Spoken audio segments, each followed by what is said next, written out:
Okay, today we're looking at Walt Kelly's The Adventures of Peter Wheat. This is a very interesting comic.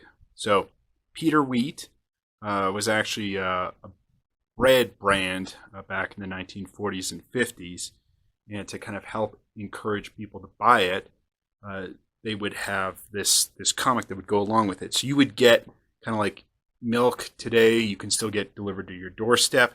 They would have that with this Peter Wheat bread. And that was kind of a common occurrence. So there's developed by the company, and it gets into it here with some interesting background information on the Peter Wheat company and just how they popularized their bread. Here it is, Peter Wheat white bread, and to develop it to have the kids pester their parents, be like, make sure you get Peter Wheat bread as opposed to another brand of bread. They released this comic, and so it's done by Walt Kelly, who's obviously very well known from Pogo fame. So this is a surprisingly good comic.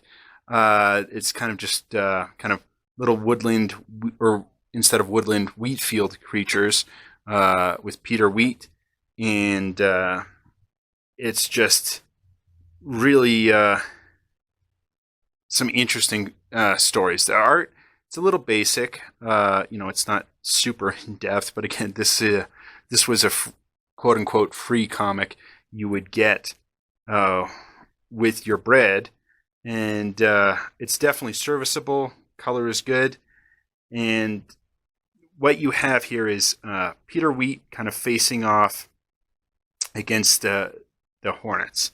So that is kind of the continuing story, and the writing is quite good. For a kid's family level comic, the characters are interesting. There's good, interesting development, and again, here, make sure you buy your Peter Wheat bread, folks. And then there's a lot of kind of continuations. Some of these stories, they're kind of one-offs, but there is development and continuation.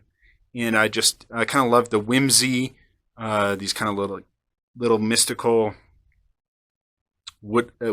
instead of woodland, I got to keep saying wheat field creatures.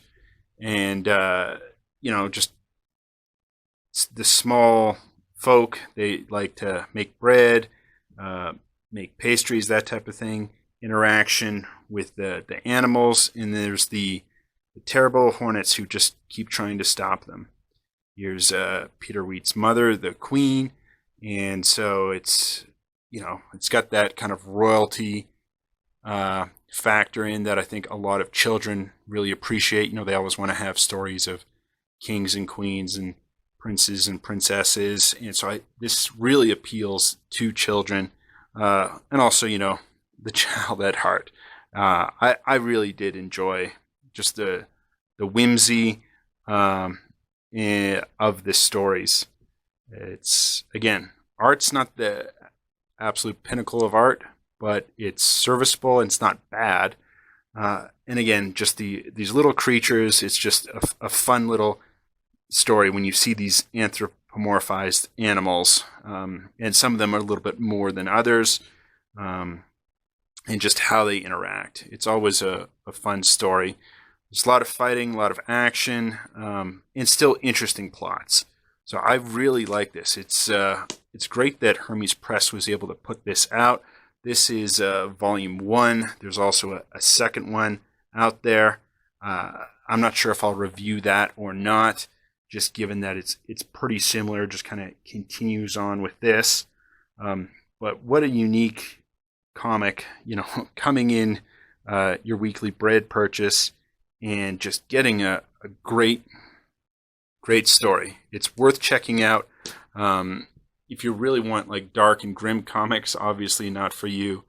But if you got kids or you like the family level style of comics, highly recommend checking out this Walt Kelly's The Adventures of Peter Wheat.